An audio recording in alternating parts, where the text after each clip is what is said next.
What's up, guys? Shay Stevens here, PDGA number 77522. An update on the back. Feeling pretty good. My chiropractor's working me out. Haven't had much pain, been sleeping good. Very nice change. Do have a little something going on in the neck still. We're working through that, so hopefully I'll be back in full form. I have not thrown in so long, it's killing me. So I'm here at the field today, just throw some putter shots, just to get me thrown because I miss it. So I want to talk today about forehand. So last weekend I ran a clinic with my teammate Michelle Frazier. It was awesome. We had a lot. It was all new for new players. She handled putting, I did upshots, and then we got together and did driving at the end. During upshots, I was talking to this is a new group of players that I think it would be good for them while they're young to develop both a forehand and a backhand, just for utility's sake. Just throw something different.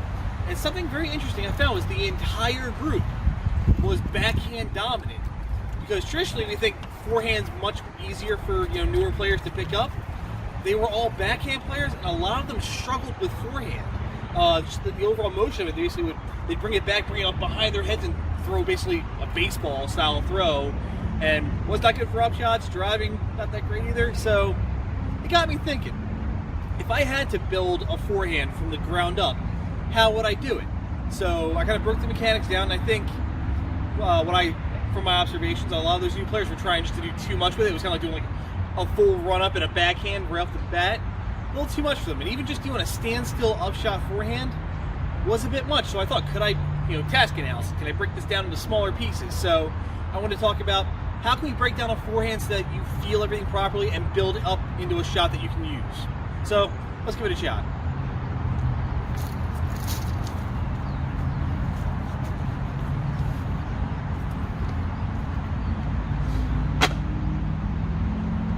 All right, so I'm going to be working exclusively with putters because I think they are the best, the truest thing to work with. Again, if you do upshots with Firebirds, like some of the Nova guys do, that's all. It's, for you, the reason that works is because it compensates for mistakes. So if you want to lean on that, go ahead. Personally, I think you should learn to forehand with putters because it'll help you develop a real smooth game and something you can build up on. So really, the main piece I saw everyone missing was the wrist action. A backhand is a passive wrist. It's just you keep a straight, flat line from your elbow all the way through the hand, and then that little, at the end, that little pop. That's all it is. That just naturally happens on the throw unless you're resisting it, which you shouldn't be. Forehand, however, you have an active wrist, and you have to cock it and throw it to, you have to have an active wrist to throw and feel that push out. They call it a flick. You need to have that flick. It's something you need to do yourself, so that's a timing issue. I saw a lot of people just kind of, they were almost like a backhand, like straight wrist the entire way, and just, there was no flick. So to start off, the best way I think is to line up to your target here. Your feet can be just basically a little off center. Like if I'm aiming for noon, my feet are basically pointing at 1 or 2 o'clock. And all this is just no motion at all. I just want to feel the pop.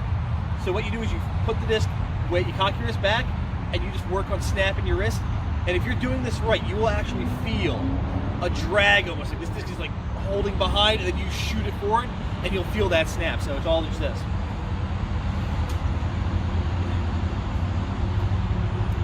You want to feel that release off your fingers. I'm really upset I didn't get my loft mic working just yet because you could hear the pop coming off.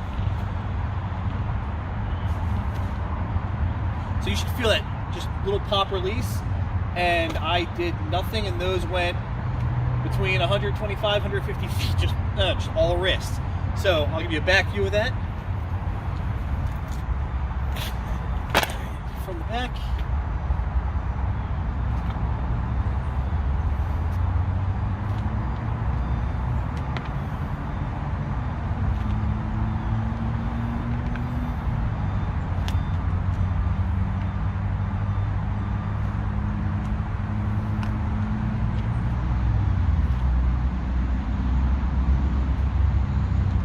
See, it has very little effort, and it's actually a serviceable shot if I ever needed it to. So next step would be, now add a little swing into it. Get your arm a little more runway.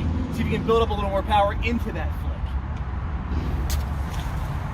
Okay, so now we're going to add a little bit of a reach back. The hips are probably going to come into play too, just naturally. So I'm going to give this a little bit of runway. The big deal though, you need to make sure you still want to feel that pop, that release, see that drag and whip through. This is where I saw a lot of people, they didn't get the wrist going. It was all arm, and they just turned into a lame duck, flipped over and turned in. So I want to put that spin into the disc to keep it stable. So a little bit of a reach back, let's get a little more distance.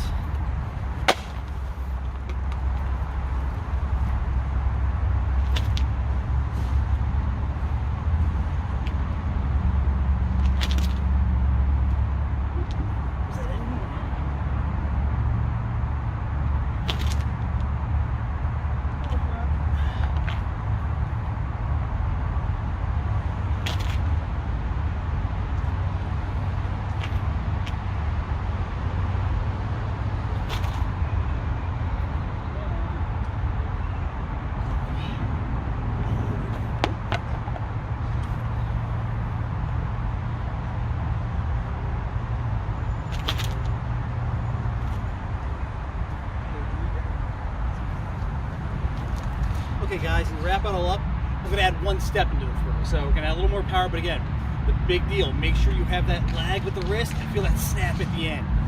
If the disc is going to fly stable, all the power you add is just going to turn this thing into an unstable duck. It's going to flip over, not a good time. So you need to make sure you add that spin.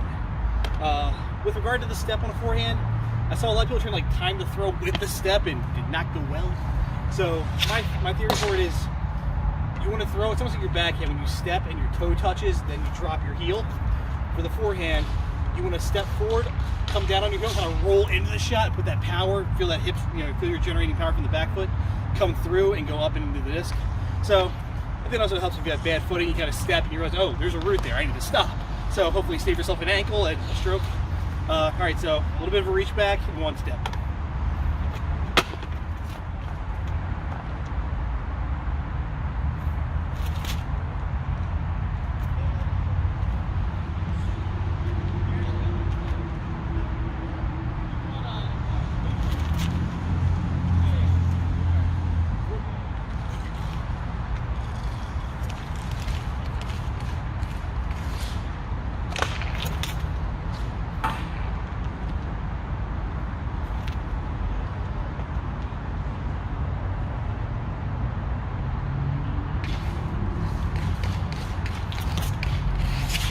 Flippy boy.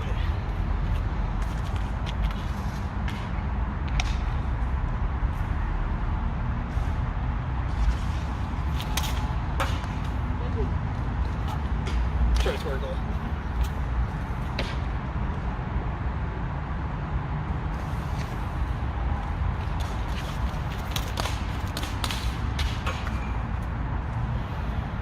Easy as that. Alright guys, I hope this little guide on building a forehand helps you. Even if you have a forehand and you're struggling with it, go back to the basics. It's good to go back to the base of the throw, that wrist, drag and then whip through, feel that pop on it. And then add a little bit of a backswing into it. Add a step into it, see where you're losing it. As long as you preserve that, that little drag and whip, that's where you get your power for your forehand mostly. Everything else is bonus on top. So work on that. If you have any questions, let me know. Again, guys, if you're new to disc golf, it's something to develop now while you're young and building your game. It's a weapon. If you have a forehand and a backhand, you can always play the hyzer, which is the highest percentage shot for you. So if you have any questions, let me know. Take care. Hey guys, wrapping up my field work and realized I forgot a bonus tip. Really should have saved this in the beginning. Keep your arm loose. A lot of people kind of like strong arm it, try like a baseball, like they tense all their muscles and throw through. Not going to put much spin on the disc, you're probably going to knife it over. Keep your arm nice and loose. As Dave Dunapace says, think of your arm like a whip. You want to keep it nice and rigid, or nice and fluid. The only tension you really want to have is in your hand holding the disc, and let it snap through, or in this case, forehand, let it snap through. Get that whipping motion. So, as you reach back, that's kind of where it has. A lot of people got to reach back and at peak, they really flex their arm. Keep it loose, trust to keep the disc on the ankle, just whip it through. So. You feel a lot more energy imparted on the disc because you're allowing your arm to have energy travel through all your muscles. So, before I hurt that poor little squirrel, I'm going to stop now. They'll take care. Thank you for watching this guide on forehands. I hope it helps. For more content like this and other disc golf content, please like the video and subscribe to the channel. We are getting close to the 100 subscriber milestone in the giveaway. Lastly, thank you to my sponsor. For all your disc golf needs, check out Priya Disc Golf.